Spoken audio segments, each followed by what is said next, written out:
Hello everyone. তো দেখো আজকে সকাল সকাল ভিডিওটা শুরু করলাম খেজুরের রসের হাঁড়ি দিয়ে। তো দেখো সকালে আমরা রস নিয়েছিলাম, সেই রসের হাঁড়িটাই এখানে ঝুলিয়ে রেখে গেছিলো আম গাছে। তো তোমরা কি কেউ কখনো দেখেছো আম গাছ থেকে রস বেরোয়? তো দেখো আমার এই কাকা আমার মেয়ের জন্য আম গাছ থেকে রস বের করছে মজা করে। তো দেখো ওদিকে এরপরে আমি বসে পড়লাম সবজি কাটতে সকালে রান্নাবান্নার জন্য।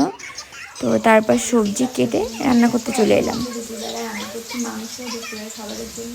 ওদিকে হয়েছে ফুলকপি আলুর তরকারি, শাক ভাজা, আর এদিকে আমি তৈরি করছি মাংস। তো দেখো এখানে আলু ভাজতে বসিয়ে দিয়েছি। তো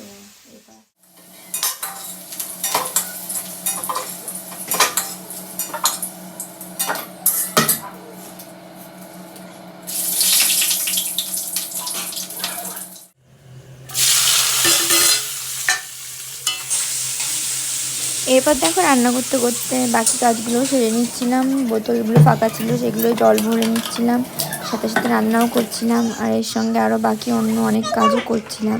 তো চলো দেখতে থাকো ভিডিওটা।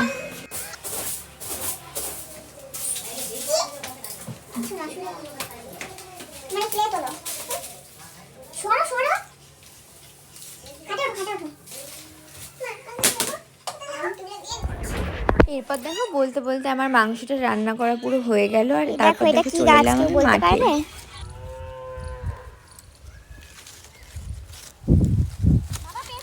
কিন্তু ফুলটা কি সুন্দর, তাই। তো দেখো আমি আর আমার যা দুজনে মিলে মাঠে গেছিলাম জামা কাপড় নাড়তে। এখন যেহেতু শীতকাল বাড়ির সামনে অতটা রোদে শুকায় না, তো এই মাঠে নাড়লে হাওয়া রোদ দুটো পেয়ে জামা কাপড়গুলো তাড়াতাড়ি শুকিয়ে যায়। তো আমরা দুজন চলে গেছিলাম জামা কাপড় নাড়তে। এদিকে দেখো মাঠের পেছনে আমাদের কত রকমের গাছ, সেগুলোই দেখাচ্ছিলাম ভিডিওতে। এই যে এলাচ গাছ, নিম গাছ, পেঁপে গাছ। এরপর দেখো সন্ধ্যাবেলায় চলে আসলাম পকোড়া ভাজতে। তো দেখো পকোড়া ভাজছি আর ওদিকে পাশে করছিলাম পায়েস। তো আজকে হচ্ছে এখন শীতের সময় নলেন গুড় দিয়ে পায়েস না খেলে হয়। তো দেখো পায়েসটা রেডি হয়ে গেছে, আর পায়েসটা সত্যিই খুব